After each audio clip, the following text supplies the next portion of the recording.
Shalom, pemirsa yang diberkati Tuhan. Bertemu kembali dalam seri pelajaran Sekolah Sabat. Namun sebelum kita memulainya, mari kita berdoa.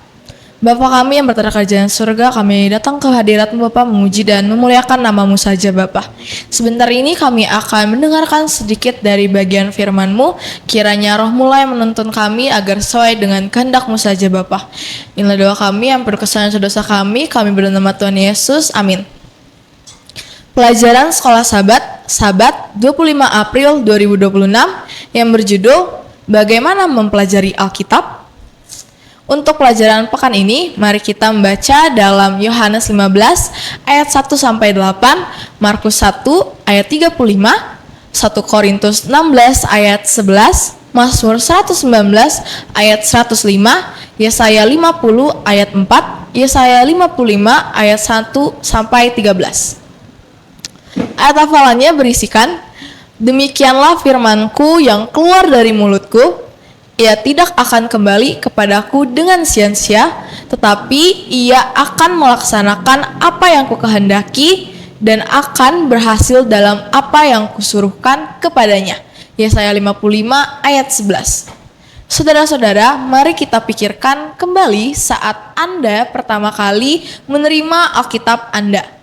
Mungkin Anda masih anak-anak dan Alkitab diberikan oleh kerabat Kristen.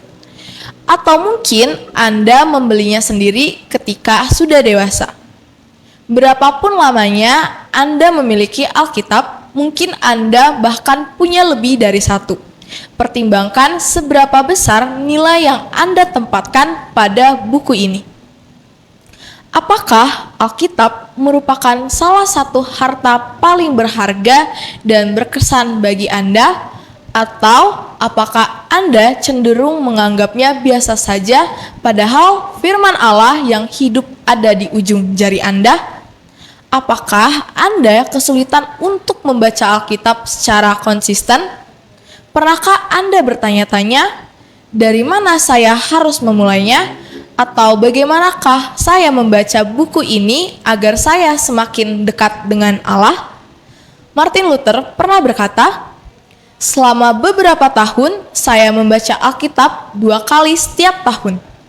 Jika Alkitab itu seperti pohon yang besar dan perkasa, dan semua kata-katanya seperti cabang kecil, maka saya telah mengetuk setiap cabangnya, ingin tahu apa yang ada di sana dan apa yang dapat saya temukan. Apakah Anda memiliki waktu untuk pelajaran Alkitab harian yang hidup dan mendalam, atau mungkin Alkitab Anda lebih sering tertutup dan hanya terletak di rak? Kenyataannya adalah bahwa kita semua bisa membangun waktu belajar Alkitab yang lebih kuat dan bermakna dengan Allah. Pekan ini kita akan menjelajahi cara-cara praktis untuk mempelajari firman Allah dengan lebih baik. Pelajarilah pelajaran pekan ini untuk mempersiapkan pada Sabat 2 Mei. Tuhan memberkati. Mari kita berdoa.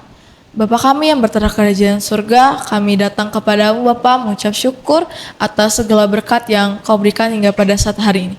Baru saja kami sudah mendengarkan tentang firman-Mu mengenai Alkitab, kiranya kami bisa lebih mempraktekannya dalam kehidupan kami sehari-hari dan kami dapat mengingatnya di kehidupan kami Bapa.